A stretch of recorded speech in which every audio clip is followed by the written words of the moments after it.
Where to begin? Well, to me, Seoul and Tokyo are the two greatest cities in the world. But that's a biased opinion because I lived in both of them. When I was younger, like many British people, I feel like it's a very British thing. When I was younger, I used to love New York. I used to think, oh, if I could live in New York one day, that would be the dream. You get that feeling of visiting Asia, you realize there's a lot more to the world. How did I end up living in both of these cities? Like most people, I was teaching in Korea. If you're considering going out to Korea, I think teaching is a good way to get your foot in the door. A piece of advice I'd give to anyone who's considering moving to any of these cities is just get any job.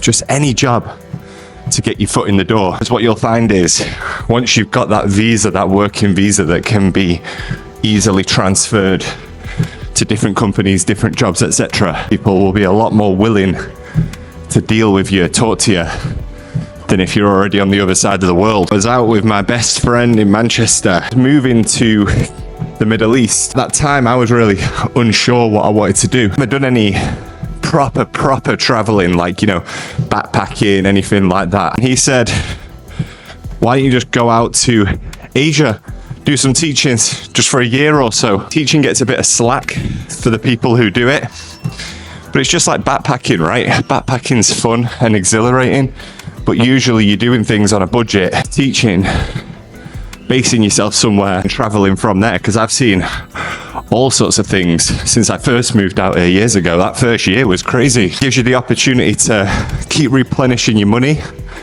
but then you're not so far away that go into somewhere like Thailand, Philippines, Vietnam, China, Japan. Don't have to be once in a lifetime holidays anymore. They can literally be regular trips. And home that night, jumped online and ended up coming across this recruitment company. Went off an application. In a day or two, I'd had an initial interview with the guy, the recruitment guy. And basically we got a green light. It's that easy.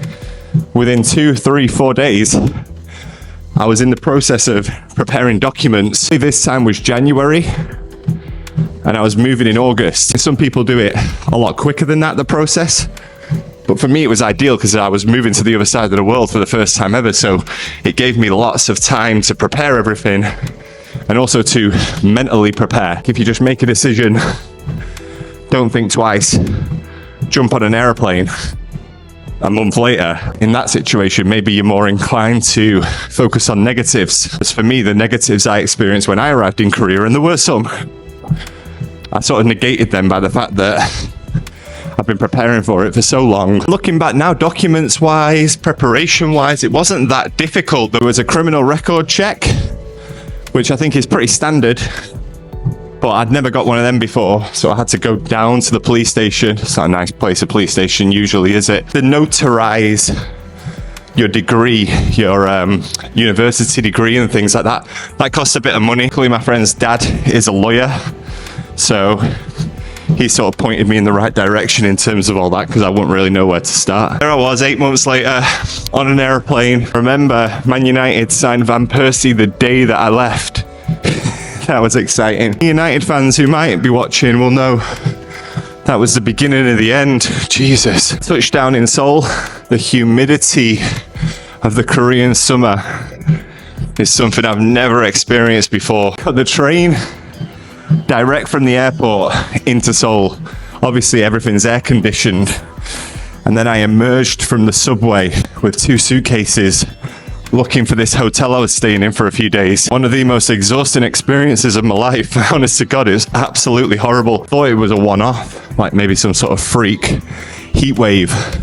Turns out it's just basically every day of the summer in Korea. One of the disadvantages of going with Epic to do your teaching is you don't have any real control over where you're based. Now, the package they give is relatively comfortable. I'm not going to say it's amazing, but it's comfortable. They take care of things for you, but you don't have much choice over your location. I ended up out in the sticks, a little town called Jongson, surrounded by mountains. I remember getting dropped off at my apartment, looking out the window, thinking to myself, What the bloody hell have I done here? I swear to God, about 5 minutes later, I got a knock at the door. It was a big group of foreigners. Turns out that the entire floor of my building that I was living in was where all the foreigners that were living in that town lived.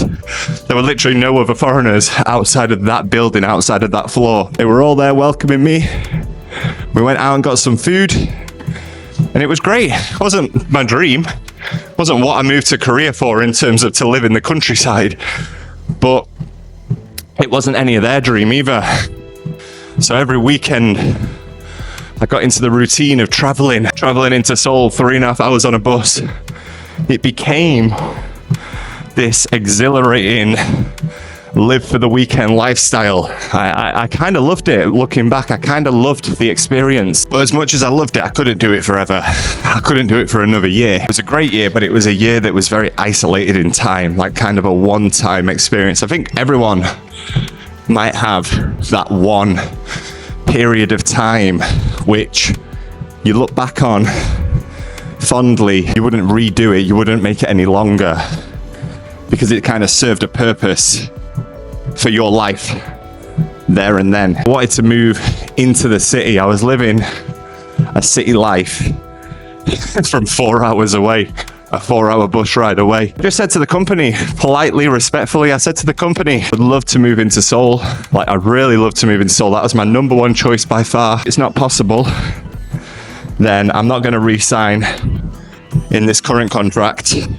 I'll have to look at other options. And I didn't actually know what the other options were. Maybe I would have looked at, private jobs. Thankfully, the feedback that they had received about me from the schools that I was working in, they were happy for me to make the jump from the middle of nowhere, actually schools with 5 or 6 kids. What an experience. 5 or 6 kids in the school, not the class, in the school. Kids grow up with a very different perspective to that 95% of people will know. And from there to working in the middle of Gangnam, 40 kids per class, 10 classes per grade. And again, I felt like it was a step forward. I felt like it was right. Yeah, I'm in Seoul now. This is what I wanted. My idea was to get into Seoul at this time. I didn't really have any intention of leaving Korea. Not that I was going to stay necessarily and do the same thing forever, but I was like, right, if I can build a life here, what a place to do so. People do that. They go abroad to that one country. Wherever they land on day one, unless they go home, that's where they stay. I was living right near Apgujeong. For anyone who knows Apgujeong, Cheongdam, one of the most upmarket areas of Seoul. I was living in a tiny little dingy apartment, but it was a very nice place to live. It wasn't very local in terms of there weren't like nice traditional markets where you can go and get your fruit and vegetable around. In terms of a place to live, a place to be based, a place to go out for meals, etc. Couldn't have asked for anything more. Fast forward 2 years, I was in a relationship, 20 girlfriends, just 2 proper girlfriends in Korea. Complete opposites. One of them, I would say, much more westernized. She's got lots of Western friends. She loves to party. She loves to drink. She loves to be out and about, which was fun. The other one, traditional Catholic girl, complete opposite. Both nice people. But when that relationship came to an end, I kind of realized I don't have any ties in Korea. There's no need for me to stay in Korea. I didn't necessarily want to go home because I'd been abroad for nearly 4 years at that point. I thought, you know what I'll do? I'll send some feeler CVs out, some resumes, see if I hear anything back. And when the time comes that I actually have to make a decision, I'll see where I'm at. I wanted to go to Hong Kong. That would have been a place I'd really love to go. But one day I got that message through, the message that I really wanted, which was from a company in Tokyo. Tokyo is like the dream, still the dream. Kind of regret leaving Tokyo, but life has certain ways of unfolding. I did the interview, Skype. The nice thing about this private company was it was a small company and there's options to build other skills. And I was like, brilliant, because if I can build other skills whilst doing this, particularly marketing, that's what I was interested in, can hopefully apply them to the future and find something maybe a little bit different a couple of years down the line. It's the first interview and they said, look, we really like you, we want you to move forward, but we need to meet you in person. We need to see what you're like in person. It's kind of like the company policy. I had to do an interview with the CEO of the company. You know what? If I say no, nothing's going to happen.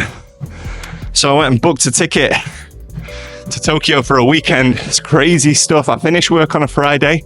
I think conveniently it was like a half day or something. Rushed home, jumped on the bus, went to the airport, flew to Tokyo, stayed in a capsule. What an exhilarating experience. I remember being there walking around on Saturday morning thinking, where the hell am I? In there, I did the interview. It was kind of like a half day interview. Really nice people, some people that I'm still friends with to this day. At the end, I had to do like a little sit down with the CEO. They kind of explained the company philosophy to me. They wanted to ask my opinion on certain things. Very official Japanese style. And then they said they'll let me know.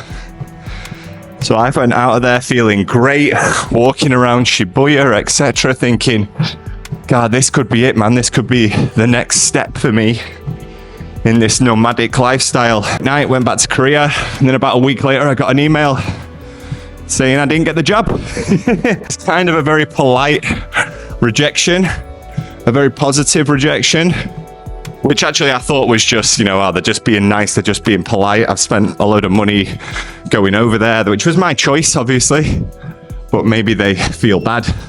Oh, we really liked you.